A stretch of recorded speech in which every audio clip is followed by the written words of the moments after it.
বদরের প্রান্তরে ৩১৩ জন আল্লাহর মুজাহিদ ছিলেন। দিন কায়েমের প্রতীক নিয়ে কালেমার পতাকা নিয়ে দাঁড়িয়েছিলেন। আর কালেমার পতাকা নিয়ে দাঁড়িয়ে যাওয়ার কারণে হাজারো কাফের বেঈমান সেই দিন বদরের প্রান্তরে দাঁড়িয়েছিল।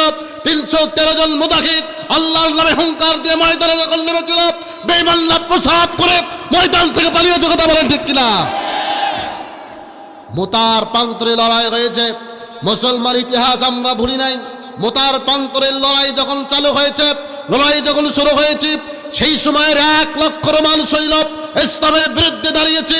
মাত্র ৩,০০০ সৈন্য আল্লাহর দ্বীন কায়েমের জন্য মুতার প্রান্তরে দাঁড়িয়েছিল। আর আল্লাহর দ্বীন কায়েমের জন্য মাত্র ৩,০০০ সৈন্য। আল্লাহর দ্বীনের নামে যখন আল্লাহর নামে হুঙ্কার দিয়েছে, সেই দিন ১ লক্ষ রোমান সৈন্য পরাজয় বরণ করে কালেমার পতাকা মুসলমানেরা প্রত্যাখ্যান করে উড়িয়েছেন। কথা বলেন ঠিক কিনা? এই জন্য বড় বলে আমাদেরকে ছোট চোখে দেখবেন না, কারণ বাংলাদেশের প্রত্যেকটা মানুষের হৃদয়ের রক্তের সাথে এখন ইসলাম মিশে গেছে।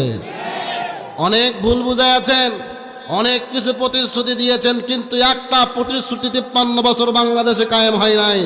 অতএব আগামীর প্রতিশ্রুতি আল্লাহর কোরআন থেকে প্রতিশ্রুতি হবে, আগামীর সংকট আল্লাহর কোরআন থেকে হবে, আগামীর বিধান আল্লাহর কোরআন থেকে হবে। এটা যদি আপনারা হাজারো বলে দেওয়ার চেষ্টা করেন, ফয়সালা জমিনে হয় না, ফয়সালা হবে আসমানে। কথা বলেন ঠিক কিনা? মুসলমানেরা শুনে রাখেন, আল্লাহর দ্বীনের জন্য যারা এখানে এসেছেন, আল্লাহর দ্বীন কায়েম ছাড়া বিকল্প রাস্তা আমাদের জন্য সামনেতে খোলা নাই। জোরে বলেন, কারণ আমাদেরকে সামনে সিদ্ধান্ত নিতে হবে। আমরা হাসতে হাসতে জীবন দিয়ে দিব, আমরা হাসতে হাসতে ফাঁসির মঞ্চে চলে যাব, আমরা হাসতে হাসতে আল্লাহর দ্বীন বিজয়ের জন্য ময়দানে লড়তে থাকবো। প্রয়োজনে সন্তান এতিম হবে, প্রয়োজনে স্ত্রী বিধবা হবে, কিন্তু আল্লাহর দ্বীন কায়েমের জন্য ময়দান ছেড়ে বেঈমানকে সুযোগ দেওয়া যাবে না। কথা বলেন ঠিক কিনা? কারণ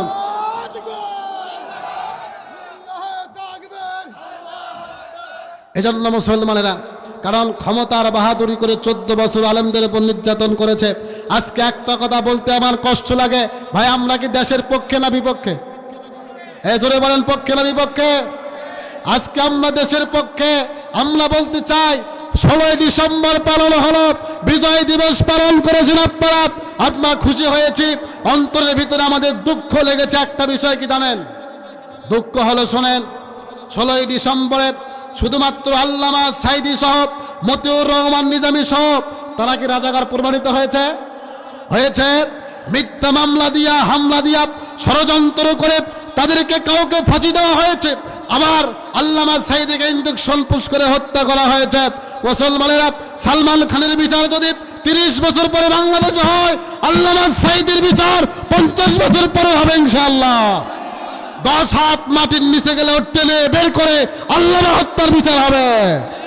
মুসলমানেরা, 16 ডিসেম্বরে আপনারা বিজয় দিবস পালন করেছেন, আমরা কষ্ট পাই নাই, কিন্তু আল্লামা আল সাইদির ছবির উপরে যেই লোকটা 50টি বছর কোরআনের তাফসীর করেছে, মুখে দাড়ি ছিল, রাসূলের সুন্নাহ ছিল, মাথায় টুপি ছিল, এই লোকটার চেহারাকে এঁকে তার উপরে জুতা নিক্ষেপ করেছে যারা, আমরা বলতে চাই বর্তমান সমাজের কুলাঙ্গার যারা সন্তান তারা। একজন আল্লামার ছবির উপরে যারা জুতা নিক্ষেপ করে, একজন দাড়িওয়ালার ছবির উপরে যারা জুতা নিক্ষেপ করে, তারা কোনোদিন বাবার হালাল সন্তান নয়, তারা অবৈধ যারা সন্তান। আমরা বলতে চাই যে চক্রান্ত করেছেন, চেতনা ব্যবসায়ী বন্ধ করেন, তাছাড়া সামনে তো জনগণ এমন সিদ্ধান্ত নেবে তোমরা পালানোর রাস্তা পাবে না। কথা বলেন ঠিক কিনা? আল্লাহ রাসূল বলেছেন, 2টা পাপ করো না মানুষ। 1 নাম্বার হলো মা বাবার সাথে বেয়াদবি করো না, 2 নাম্বার মানুষের উপর জুলুম করো না, কারণ 2টা পাপের শাস্তি আল্লাহ দুনিয়াতে দেয়। জোরে বলেন, আবার বলেন, জুলুমের শাস্তি আল্লাহ দুনিয়াতে দেয়। আল্লাহ রাসূল বলেছেন, যারা মানুষের উপরে জুলুম করবে তাদের বিচার আল্লাহ দুনিয়াতে হবে। 16 বছর আলেমদের উপরে জুলুম করেছে, মায়ের বুক খালি করেছে, বাবার সন্তানের কোল থেকে বাবাকে টেনে তুলে বাবাকে ব্রাশ ফায়ার করে, কলস ফায়ার করে মারা হয়েছে। 14 বছর নির্যাতন করেছে, 14 বছর পরে আল্লাহর পক্ষ থেকে ফয়সালা হয়েছে, পিছনের রাস্তা দিয়ে, পিছনের দরজা দিয়ে পালাতে বাধ্য হয়েছে। ঠিক কিনা বলেন? হেলিকপ্টার আকাশে 40 মিনিট ঘুরেছে, কোন দেশ থেকে জায়গা দেয় নাই। বুঝতে হবে, সামনে যারা এমন পরিকল্পনা করবেন, আলেমদেরকে অবহেলিত করবেন, আলেমদেরকে সমাজ থেকে বঞ্চিত করতে চান, তাদেরকে সামনেতে আল্লাহ এমন ফয়সালা দিবে, তোমাদের পালানোর রাস্তা থাকবে না। কথা বলেন ঠিক কিনা? একদল তাও ভারতে গেছে, তোমরা জায়গাও পাবা না ইনশাল্লাহ। জোরে বলেন, আমরা ভয় পাই? আমরা ভয় পাই? আমরা কারো বাতিল চক্র ভয় পাই না। আমরা জীবন দেওয়ার জন্য মাঠে নেমেছি। যেই দিন থেকে মঞ্চে কথা বলেছি, ওই দিন থেকে মার কাছ থেকে বিদায় নিয়েছি, ওই দিন থেকে পরিবারের কাছ থেকে বিদায় নিয়েছি। আমরা জানি কোরআনের কথা বলার কারণে রাতের আধারে আমাদের উপর হামলা করতে পারে, আমরা জীবনের পরোয়া করি না। বাঁচলে গাজী আর বললে শহীদ, জীবন দিয়েই দেবো ইনশাআল্লাহ। জোরে বলে। এই জন্য মুসলমানেরা আমার, আল্লাহ বলছেন চাওয়া লাগবে কার কাছে? ও মুসলমান, সেই রসুলের উম্মত হওয়ার পরে হকের পক্ষে কথা বলতে গিয়া আমাদের অন্তরের ভিতরে কাঁপুনি শুরু হয়ে যায়। আজকে বিশ্বের দিকে তাকায় দেখেন, পৃথিবীর প্রত্যেকটা প্রান্তরে মুসলমানেরা মার খায়, পৃথিবীর প্রত্যেকটা প্রান্তরে মুসলমানদেরকে হত্যা করা হয়।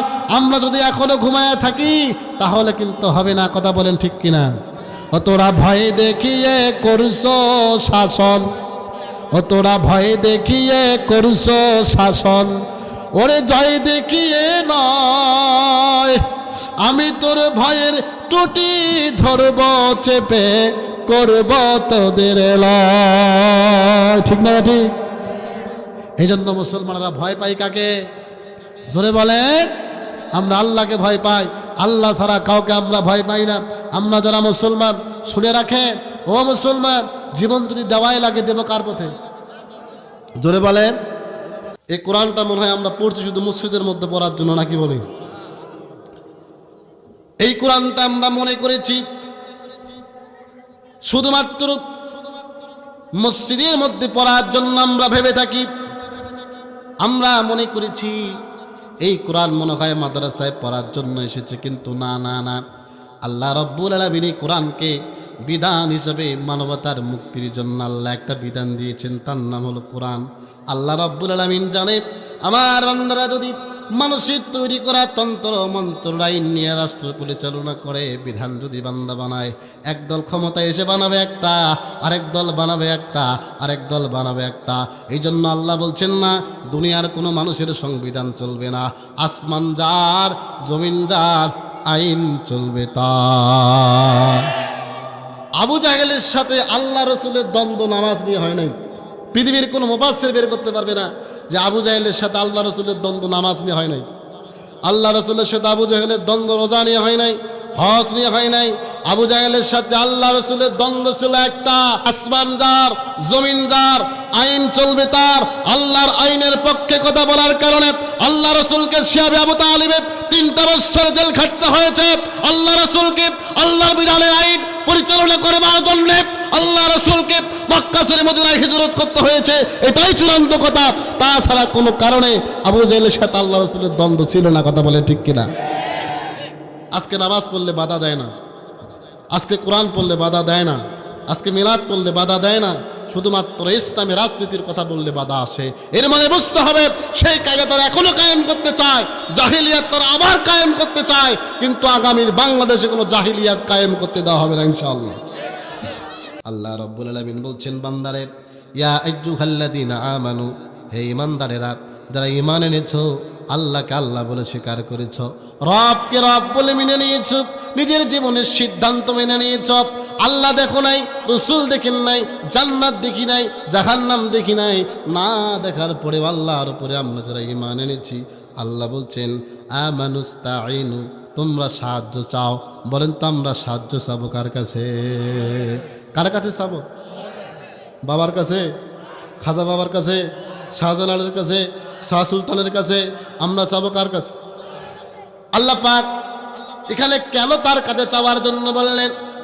আল্লাহ যদি তার কাছে চাওয়ার জন্য না বলে কোনো বাবার কাছে চাইতে বলতেন, যত বাবা তৈরি হয়েছে বাংলাদেশে সবাই বাবার পা ধরে চাটতো। কথা বলেন ঠিক কিনা? জোরে বলেন। আল্লাহ বলছেন না না, কোনো বাবার কাছে চাওয়া লাগবে না। আমি আল্লাহ রব, আমি আল্লাহ রব, সৃষ্টি করেছি সব। আমি আল্লাহ তোমাদেরকে রিজিক দিই, আমি আল্লাহ তোমাদের হায়াতের তো ইবাদান করি, সব কিছু দিয়ে দিই। বান্দারে কারো কাছে চাওয়ার প্রয়োজন হবে না, আমি আল্লাহর কাছে চাওয়া লাগবে। আল্লাহ বলছেন চাওয়ার মাধ্যম দুইটা। আল্লাহ পাক বলছেন, বান্দা আমি কি তোমাকে এমন চাওয়ার মাধ্যম বলবো না? বলেন তো আল্লাহর কাছে চাওয়ার মাধ্যম আল্লাহ কোরআনের মধ্যে বলছে না? বলেন নেই? জোরে বলেন। আল্লাহ বলছেন আমি চাওয়ার মাধ্যম বলছি। আমরা বিপদে পড়লে মানুষের পা ধরি, বন্ধুরে আমার, দুনিয়া বড় কঠিন জায়গা। এই দুনিয়াতে স্বার্থ ছাড়া কেউ কিছু বোঝে না। স্বার্থের কারণে সন্তান মাকে দেখতে পারে না, স্বার্থের কারণে সন্তান ভাই হয়ে ভাইয়ের সাথে ঝগড়া করে, ভাই হয়ে ভাইয়ের সাথে মারামারি করে। মায়ের চোখের পানির মূল্য সন্তান দেয় না, সন্তানের চোখের পানির মূল্য মায়ে দেয় না। এমনও ঘটনা দুনিয়াতে আছে না? না, জোরে বলে, কেমনে মূল্য দিবি? আল্লাহ জানে, আল্লাহ জানেন এই মানুষ জাতির ভিতরে এমন কিছু শয়তান তৈরি হবে যারা উপকার পাওয়ার পরে স্বীকার করবে, আর যখন উপকার শেষ হয়ে যাবে তখন তারা অস্বীকার করবে। কথা বলেন ঠিক কিনা? আজকে বাংলার জমিনে আপনি তাকায় দেখেন, বাংলার শ্রেষ্ঠ সন্তান ওসমান হাদি, আমাদের প্রিয় ভাই, কলিজার টুকরা ভাই, ৩৬ জুলাই আন্দোলনে, স্বৈরাচার বিরোধী আন্দোলনের বিশাল ভূমিকা নিয়ে যখন যুবকেরা রাজপথে নেমে বুকের তাজা রক্ত ঢেলে দিয়েছিল আর নিয়ত করেছিল সামনের বাংলাদেশে আর কোন স্বৈরাচারী কায়দা, সামনের বাংলাদেশে আর কোন দলীয় কায়দা কায়েম করে কোন জায়গাকে অস্থিতিশীল করতে দেওয়া হবে না। এই ইনকিলাব মঞ্চ থেকে এই ঘোষণা দেওয়ার কারণে আমার ভাইয়ের মাথায় গুলি করে যারা হত্যা করেছে, আমরা তার বিচার চাই কি চাই না? জোরে বলেন। আমরা বলতে চাই, আজকে কেন স্বরাষ্ট্র উপদেষ্টা সহ প্রত্যেকটা মন্ত্রীরা, প্রত্যেকটা উপদেষ্টারা তাদের জায়গা থেকে সত্যিকারের বিচারের কথা কেন বলছে না? আমরা জবাব চাই। কথা বলেন ঠিক কিনা? মুসলমানেরা, ডক্টর ইউনূসকে আমরা ক্ষমতায় বসিয়েছি শুধু তার ব্যাংকের টাকাকে গণনা করার জন্য নয়, শুধু তার চেক, শুধুমাত্র তার মামলা ডিসমিস করার জন্য নয়। আমরা তাদেরকে ক্ষমতায় বসিয়েছি বাংলাদেশে কোন রকম স্বৈরাচারী কায়দা যেন আর কেউ চালু করতে না পারে, এই জন্যই বসানো হয়েছে। কথা বলেন ঠিক কিনা? বিনিময়ে কি হলো? আমার ভাইয়ের রক্ত দিয়ে রাজপথ রেঙে চলে গেল, আমার ভাইয়ের রক্তে রাজপথ ভেসে গেল, আমার ভাই জীবন দিল, কিন্তু খুনিকে ধরতে না পেরে তারা ঘোষণা করলো 40 লক্ষ টাকা দেওয়া হবে। আমরা বলতে চাই, 40 লক্ষ টাকা আপনার বাবার টাকা নাকি? যদি আপনারা প্রশাসনের দায়িত্ব নেওয়ার পরে একজন খুনিকে ধরতে না পারেন, তাহলে হাজারো হাদিকে আপনারা কেমনে রক্ষা করবে? আমরা জবাব চাই। জোরে বলেন। একজন হাদির নিরাপত্তা দিতে পারলেন না, তাহলে আমরা কি মনে করবো আপনারা এখনো স্বৈরাচারের দালালি করতেছেন? কথা বলেন, জোরে বলেন। আমরা বলতে চাই যে ভারত আমাদের দেশ থেকে 30,000 আওয়ামী লীগের স্বৈরাচারদেরকে জায়গা দিয়েছে, সন্ত্রাসীদেরকে জায়গা দিয়েছে।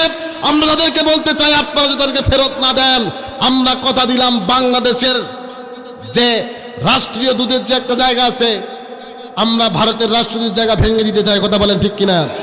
এক একটা করে ইট খুলে আমাদের কলেজার মধ্যে রাখতে চাই। কথা বলেন ঠিক কিনা? আমার ভাইয়ের রক্তের উপরে আপনারা দাঁড়ায় দেশ চালাবেন, টাকা খাওয়াবেন, দেশের টাকা বিদেশে পাচার করবেন, বিচার হবে না। আমার ভাইরা ফাও ফাও রক্ত দিবে, আমরা এমনটা মানি না। কারণ যদি বেকায়দা করেন, শ্রীলঙ্কার মতো এমন 5-7 পেটন দেওয়া হবে, কাপড় ছিঁড়ে পালাতে বাধ্য হবেন। কথা বলেন ঠিক কিনা? এই জন্য আল্লাহ জানে, আল্লাহ কোরআনে বলছেন যে মানুষ মানুষের চোখের পানির মূল্য দিবে না। যারা জীবন দিয়েছে তাদের ব্যাপারে কিছুই করতে পারলেন না, এর মানে বুঝতে হবে আল্লাহ আগের থেকে জানে এরা বেঈমান হবে। কথা বলেন ঠিক কিনা? মুসলমানেরা আমার মনে রাখেন, আল্লাহ পাক বলছেন, যদি বিশ্বাস না হয় কোরআন থেকে আপনাদেরকে দলিল দিয়ে বলছি, আমানুস্তাইনু বিস-সাবরি ওয়াস-সালাহ, তোমরা সাহায্য চাও আল্লাহর কাছে 2টা মাধ্যম। সূরা বলেন কয়টা? আবার বলেন কয়টা? 1 নাম্বার হলো ধৈর্যের মাধ্যম দিয়া, 2 নাম্বার নামাজের মাধ্যম দিয়া। বলেন তো চাওয়া লাগবে কার কাছে? এখন বিপদে আপদে পড়লে, বালা মুসিবতে পড়লে চাবেন কার কাছে? আল্লাহ রাব্বুল আলামিন বান্দাকে জানায় দিলেন, বান্দারে শোনো, পৃথিবীর মানুষ তোমার সাথে বেঈমানি করবে। ও বান্দা, আমি আল্লাহ রাব্বুল আলামিন কেমন করে তোমাকে জানায় দিলাম, বান্দারে শোনো, তুমি তো আমার গোলাম, তুমি তো আমার গোলামি করো।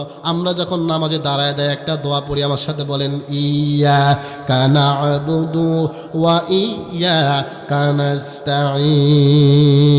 ও আমাদের রব, আপনি আমাদের রব, সহ্য করেন আপনি সব, আমরা আপনার গোলাম। ইয়্যাকা না'বুদু ওয়া ইয়্যাকা নাস্তাঈন। আল্লাহ আপনার আদর্শ মানি, আপনার গোলামি করি, দুনিয়ার কোনো মানুষের আইন মানি না, আদর্শ মানি না, বিধান মানি না, আমরা গোলামি করি কার? এই জন্য মুসলমানেরা, আমরা গোলামি করব কার? জোরে বলেন। আমরা যখন নামাজে দাঁড়ায় যাই, আমরা পড়েন, আমার সাথে পড়েন, ইন্নী ওয়াজ্জাহতু ওয়াজহিয়া লিল্লাযী ফাতরাস সামাওয়াতি ওয়াল আরদা হানিফা ওয়া মা আনা মিনাল মুশরিকিন। ইন্নি নিশ্চয় ওয়াজ্জাহতু মুতাওয়াজ্জিহ হলাম, দাঁড়ায়া গেলাম, ওয়াজহিয়াত লিল্লাযী ফাতারাস সামাওয়াতি ওয়াল আরদা হানিফা ওয়া মা আনা মিনাল মুশরিকিন। আল্লাহ আসমান যার, জমিন যার, আল্লাহ আপনি আসমানের মালিক, আপনি জমিনের মালিক, আমি তো মুতাওয়াজ্জিহ হলাম, দাঁড়ায়া গেলাম, আল্লাহ আমি মুশরিকদের শামিল নই। আপনারা বলেন তো আমরা রব হিসেবে মানি কাকে? জোরে বলেন, একটু তাকান মুসলমানেরা। রাদিয়াল্লাহু তাআলা আনহু আর একটা ঘটনা আমার মনে পড়ে গেল। যদি কোনো মানুষ আল্লাহকে আল্লাহ বলে স্বীকার করে নেয়, আল্লাহ বলছেন বান্দারে তোমরা আমি আল্লাহর গোলাম হয়ে যাও, আমি আল্লাহ পৃথিবীকে তোমাদের গোলাম বানায়া দেব।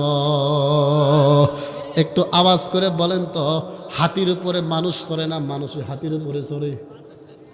এ ভাই কথা বলেন, জোরে বলেন, জোরে বলেন। আপনারা যদি বলেন বেকায়দা যদি হতো, কোনো হাতি যদি মানুষের উপরে চড়ত, ওই লোকটার অস্তিত্ব থাকতো? ভাই না। আপনারা বলেন তো ঘোড়া মানুষ চড়ায় না মানুষে ঘোড়া চড়ায়? আল্লাহ বলছেন আমার গোলাম হও, আমি আল্লাহ পৃথিবীকে তোমার গোলাম বানাবো। ছোট্ট একটা কথা মনে পড়ে গেল। হযরত সাদ বিন আবি ওয়াক্কাস রাদিয়াল্লাহু তাআলা তিনি যখন সে আফ্রিকা যুদ্ধ করার জন্য চলে গেলেন ইসলামের দাওয়াত নিয়ে, যাওয়ার পরে পারস্যর কাছাকাছি যাওয়ার পরে আফ্রিকার জঙ্গলের সামনে একটা জায়গা হলো, সৈন্য নিয়ে সামনে সাগর, আফ্রিকার জঙ্গল। রাত হয়ে যাবে, রাত হয়ে যাবে, খবর এলো, বাদশা ওখান থেকে খবর পাঠালো মুসলমানেরা আফ্রিকা জয় করতে পারবে না, কারণ আফ্রিকার জঙ্গলের সেই হিংস্র জানোয়ারগুলি, হিংস্র বাঘগুলির সাথে তারা মোকাবেলা করতে পারবে না, ইসলাম বিজয় হবে না। বাদশা অপেক্ষা করলেন, কিন্তু হযরতে সাদ বিন আবি ওয়াক্কাস রাদিয়াল্লাহু তাআলা আনহু তিনি সেই আফ্রিকার জঙ্গলের পাশে দাঁড়ায় গেলেন। দাঁড়ায় যাওয়ার পরে হযরতে সাদ বিন আবি ওয়াক্কাস রাদিয়াল্লাহু তাআলা আনহু তরবারি হাতের মধ্যে নিলেন। তরবারি হাতের মধ্যে নেওয়ার পরে দাগ দিয়ে বলছেন, এই আফ্রিকার জঙ্গলের হিংস্র যত প্রাণী আছে শোনো, আমি আল্লাহ রাসূলের সাহাবী হযরতে সাদ বিন আবি ওয়াক্কাস আল্লাহর দিন কায়েমের জন্য এসেছি, অতএব আমরা এখানে 3 দিন অবস্থান করব। জোরে বলেন কয়দিন? তিনি বাঘ সহ সমস্ত প্রাণীদের সামনে ঘোষণা দিলেন, ও আল্লাহর বান্দা, ও আল্লাহর সমস্ত প্রাণী মাখলুকাত তোমরা শোনো, হিংস্র জানোয়ারগুলি তোমরা শোনো, আমরা এখানে 3 দিন অবস্থান করব, আর 3 দিনের জন্য আল্লাহর দিন কায়েমের জন্য এসেছি। তোমরা এখান থেকে নিজ দায়িত্বে এলাকা ছেড়ে চলে যাও, আর যদি তোমরা এলাকা ছেড়ে না যাও তাহলে এই তরবারি দিয়ে তোমাদের সাথেও মোকাবেলা হবে। হযরতে সাদ বিন আবি ওয়াক্কাস রাদিয়াল্লাহু তাআলা আনহু এমন ঘোষণা দেওয়ার সঙ্গে সঙ্গে লক্ষ্য করা গেল যত হিংস্র বাঘ ছিল, জানোয়ার ছিল, সবগুলি লাইন ধরে ধরে এলাকা ছেড়ে অন্য এলাকায় চলে গেল। বলেন তো সে আল্লাহ এখনো আছে না নাই? আল্লাহ বলছেন বান্দারে তোমরা আমি আল্লাহর গোলাম হয়ে যাও, আমি আল্লাহ পৃথিবীকে তোমার গোলাম বানায় দেব। বলেন তো আমরা আল্লাহর গোলাম হতে চাই কি চাই না? আল্লাহর গোলাম হতে গেলে নামাজের দরকার আছে না নাই? আল্লাহর গোলাম হতে গেলে কোরআনের দরকার আছে না নাই? আল্লাহর গোলাম হতে গেলে আল্লাহর হুকুম মানার দরকার আছে না নাই? কিন্তু আমরা মুসলমান বড় বেকায়দায়, হুজুররা সত্য কথা বললে অনেক মানুষের সমস্যা হয় কি হয় না? জোরে বলেন, জোরে বলেন, হয় না ভাই? একটু তাকান, এক লোক চলে গেছে, নেশা টেশা করে, মাঝে মধ্যে আল্লাহ রসুলের গুণগান গায়, আবার গায় না, এরকম লোক থাকে না ভাই? তো বিবির সাথে স্বামীর একজন কথা বলতে বলতে বিবি বলছে, স্বামী তুমি তো আমার অসুখ নাকি? এত কেউ অসুখ? হ্যাঁ, দেশের মানুষের অসুখ, জনগণের অসুখ, নেতাগেরা অসুখ, কোরআনের কথা বললেও অসুখ হয়। এবার যাই কথা বলবে বুঝুন ওর অসুখ, খুব অসুখ। এদিকে তাকাল, কথা বলা যাবে? জোরে বলে, মনোযোগ দেয়, একটু তাকান মুসলমান। আমরা যারা ছিলাম, ওই লোক নামাজ পড়ে না, কোরআন পড়ে না, রোজা রাখে না, হজ করে না, বিবির সাথে কথা বলছেন। বিবি ডাক দিয়ে বলছেন, শোনো, জীবনে তো কোনো কাজই করলে না, একটা বার না আমার কথা শোনো। বলছেন কি কথা? কথা হলো পাশের গ্রামে একটা ওয়াজ হয়, আলেম আসবে, যা ওয়াজটা শুনে আসো। লোকটা ওয়াজ শোনার জন্য চলে গেলেন। 1 ঘন্টা হুজুর তাফসির করেছেন। তাফসির শোনার পরে ওই লোকটার কোনো কথা মনে নাই। ওই লোকটার মনে আছে হলো হুজুর শেষ পর্যন্ত একটা কথা বলছেন, কেউ যদি কোনো কিছু না করেন অন্তত নামাজের পরে প্রসাবের পরে কুলুপটা করবেন। কি করবেন? মনে করছেন ভালো কাজ করা যায়। ওই লোকটা বললেন নামাজ পড়তে আলিশ লাগে শীতের দিন, নাকি বলেন? অন্তত নামাজের পরে মানে প্রসাবের পরে কুলুপ তো একাল ঢেলি তো। হুজুর আমি এটা নিয়ত করলাম আজকে থেকে কুলুপ করবো। আপনারা কি বলেন? ভালো কাজ না খারাপ কাজ? জোরে বলে। এই লোকটা কুলুপের নিয়ত করি মাহফিল থেকে কিছুদিন যাওয়ার পরে প্রসাবের তলব হলো, হয় না ভাই? দীর্ঘক্ষণ বসে থাকার পরে প্রসাবের তলব হয়েছে। প্রসাব করতে বসে অর্ধেক প্রসাব করার পরে মনে হচ্ছে আরে হুজুর বলছিল কুলুপ করার জন্য, মনে মনে নিয়ত করছি কুলুপ না করলে কেমনে হয়, নাকি বলেন? যুবক কুলুপ করার জন্য কি খোঁজে রাতের অন্ধকার, হাত দিয়ে খুঁজতে খুঁজতে মনে হলো যে একটা কি যেন বাজে ঢেলের মতো মনে করলে ওটাই মনে হয় ঢেল। এটা কুলুপ মনে করে ওই জায়গার থেকে তুলে নিয়ে একটা জায়গা মতো লাগাছে, কিন্তু বেকায়দা হলো ওখানে ছিল লাল পিঁপড়ার বাসা। কিসের বাসা? জোরে বলে। লাল পিঁপড়ার বাসা লাগানো মাত্র অ্যাকশন শুরু। এই যে অ্যাকশন শুরু, লোকটা মনে মনে গালি দেয় আর বলতেছে, এরকম করে লঙ্গিতে পরে ঝাড়া দেয় আর বলতেছে এই জন্য হুজুরদেরকে দেখতে মন চায় না, এই জন্য হুজুরদেরকে ভালো লাগে না, এই জন্য হুজুরদের তাফসির মাহফিল বন্ধ করা লাগে, এই জন্য তাফসির মাহফিলে যাওয়া যায় না। আমি কুলুপ করেছিলাম না তাই ভালো ছিলাম, হুজুরের কথা শুনে কি বেকায়দায় কুলুপ করতে গিয়ে বুঝি আমার জীবনটা চলে যায়। আপনারা বলেন তো হুজুর কুলুপ করতে বলছেন ঢেল দিয়া না লাল পিঁপড়ার মাটি দিয়ে? এই জন্য অনেক মানুষ আছে কোরআনের মাহফিলে হক কথা বললে ওই লোকের মতো লাল পিঁপড়া দিয়ে কুলুপ করার কারণে সমস্যা হয়। এরাও আল্লাহর কোরআন বাদ দিয়া মানুষের তৈরি করা বিধানের উপর যারা অর্থনীতি সমাজনীতি জীবন পরিচালনা করতে চায় এদেরও একই সমস্যা আছে না না? জোরে বলে। এই জন্য মুসলমানের আল্লাহ বলছেন বান্দারে শোনো,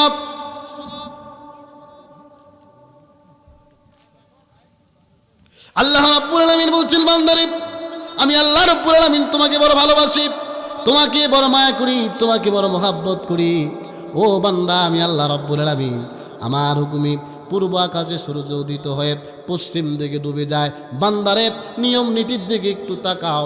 আমি আল্লাহ রাব্বুল আলামিন যখন পূর্ব দিকে সূর্য উদিত করি আস্তে আস্তে পৃথিবীর সমস্ত অফিসগুলি খুলতে থাকে, আদালতগুলি খুলতে থাকে। আমি আল্লাহ তাআলা দেখায় দিলাম বান্দা দুনিয়ার অফিসগুলির নির্ধারিত একটা সময় আছে, নির্ধারিত একটা টাইম আছে। কথা বলেন না কেন? আছে না? নির্ধারিত সময় আছে, নির্ধারিত টাইম আছে। ও বান্দা আমি আল্লাহ রাব্বুল আলামিন বললাম পূর্ব আকাশে সূর্য উদিত হয়ে যখন পশ্চিম দিকে ডুবে যায় পৃথিবীর আদালতগুলো বন্ধ হয়ে যায়, পৃথিবীর অফিসগুলো বন্ধ হয়ে যায়, পৃথিবীর মানুষের আস্তে আস্তে পূর্ব আকাশে সূর্য উদিত হয়ে পশ্চিম দিকে ডুবে যাবার সময় বান্দারে লক্ষ্য করো আদালত বন্ধ, অফিস বন্ধ। একটা পর্যায়ে রাত গভীর হলে পরে মা তার দরজা বন্ধ করে দেয়, বাবা তার দরজা বন্ধ করে দেয়, ভাই ভাইয়ের দরজা বন্ধ করে দেয়, মানুষের সাথে মানুষের সম্পর্ক আলাদা হয়ে যায়, যে যার যার মতো দরজা বন্ধ করে ঘুমায়া যায়। এরে বান্দা আমি আল্লাহ রব্বুল আলামিন তোমাদেরকে কি বলবো না, এই বান্দা দুনিয়ার মানুষের সাথে সম্পর্ক বিচ্ছিন্ন হয়ে যে যার মতো দরজা বন্ধ করে ঘুমায়া যায়। আমি আল্লাহ রব্বুল আলামিন এত তোমাকে ভালোবাসি বান্দা, দুনিয়ার অফিস বন্ধ হয়, আদালত বন্ধ হয়, রাত হলে কেউ অফিস খুলে না, ডাক্তারের দোকানে যাবেন, অসুস্থ ব্যক্তিকে নিয়ে যাবেন, লোকটা যদি ঘুমায় পড়ে ডাক দিয়ে তোলা লাগে। কিন্তু আল্লাহ বলছেন বান্দা আমি আল্লাহ কোনোদিন তোমার জন্য ঘুমাই না।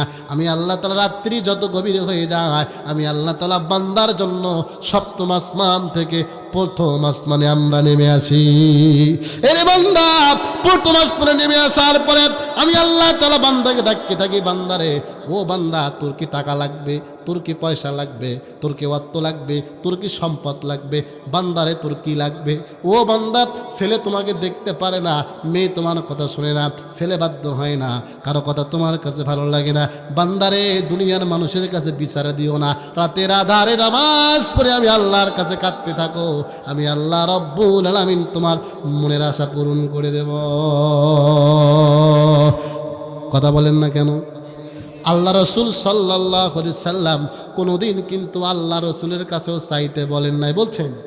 জোরে বলে আল্লাহ রাসূল বলছেন, ও দুনিয়ার উম্মতিরা, তোমরা আল্লাহর কাছে চাও।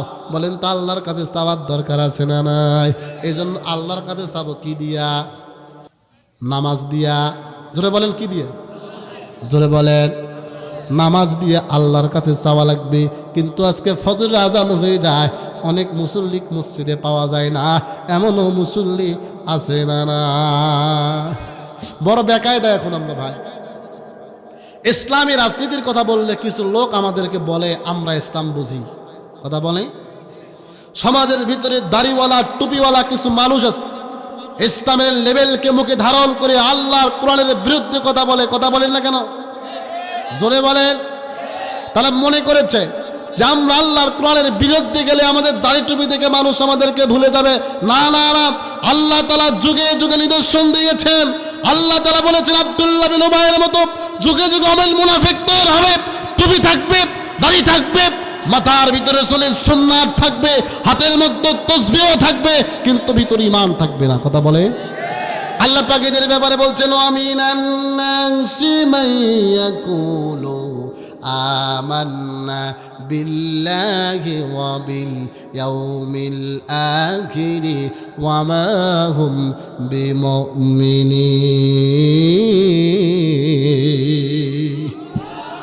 আল্লাহ বলছেন রাসূল, কিছু কিছু মানুষ আছে ওরা বলে আমরা ইমানদার, ওরা বলে আমরা নামাজি, তারা বলে আমরা দিনদার, তারা বলে আমরা আল্লাহওয়ালা।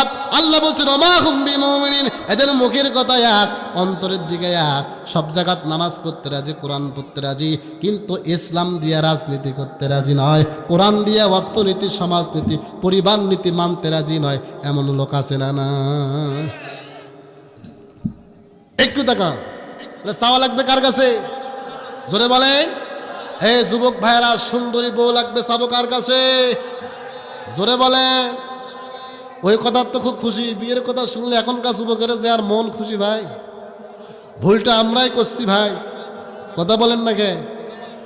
এখন যে যত টিকটক তাই তত বউওয়ালা। কথা বলে। হাজি সাহেব হজ করে আসার পরে মেয়েকে দিছে মোবাইল কিনে, ভালো করে বোঝে। মোবাইল কিনে দেওয়ার পরে হাজি সাহেব ঘরের মধ্যে ডাকতেছে আল্লাহু, তসবিহ টিপতেছে আল্লাহু আল্লাহু আল্লাহু, আর মেয়ে ঘরের আরেক রুমে গিয়ে বক্সের ভিতরে গান দিয়ে বলতেছে টিকটক টিকটক টিকটক। সমাজের অবনতি হয়েছে না উন্নতি হয়েছে? জোরে বলে।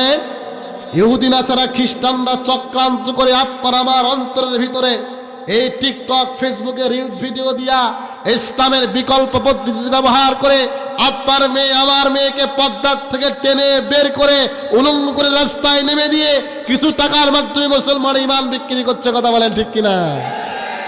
এখনো বোঝো নাই? এখনো বোঝো নাই? তোমার বিবি শরীরের অঙ্গ প্রত্যঙ্গ মানুষ দেখে, তুমি কেমন যুবক, তুমি কেমন স্বামী, আল্লাহর কাঠ ঘলায় রসুলের ভাষায় তুমি দায়ুস, তোমার কোনোদিন আল্লাহর জান্নাতে যাওয়া হবে না। জোরে বলে। মুসলমানেরা আমার, এই জন্য তাকান, জীবনে পাপ করেছি, অন্যায় করেছি, মাপ চাওয়া লাগবে কার কাছে?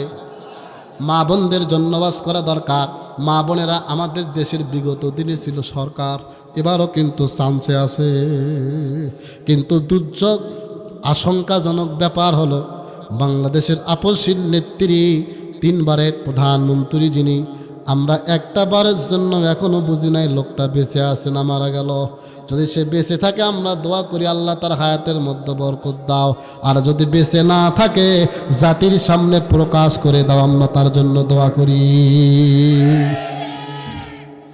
সত্য কথা না মিথ্যা কথা? জোরে বলে। এই জন্য পদ্মার আলের মায়েরা 14টি বছর অনেক জ্বালিয়েছেন।